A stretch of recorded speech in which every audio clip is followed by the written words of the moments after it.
శ్రామిక మహిళల సమస్యలపై సిఐటియు అలుపెరగని పోరాటం.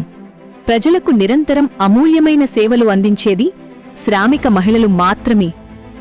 ఆశా, అంగన్వాడీ, ఆర్పి, వివోఏ, మిడ్ డే మీల్స్ తదితర శ్రామిక మహిళలను పర్మనెంట్ చేయాలని, కనీస వేతనం 26,000 రూపాయలు ఇవ్వాలని, శ్రామిక మహిళలకు సమాన పనికి సమాన వేతనం ఇవ్వాలని, వారికి పని ప్రదేశాల్లో రక్షణ కల్పించి లైంగిక వేధింపుల నిరోధక కమిటీ ఏర్పాటు చేయాలని ఉద్యమిస్తోంది సిఐటియు.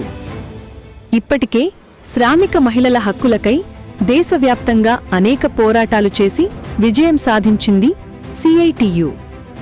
శ్రామిక మహిళల తరఫున గొంతెత్తి పోరాడుతున్న సిఐటియు 18వ అఖిల భారత మహాసభలను జయప్రదం చేయండి.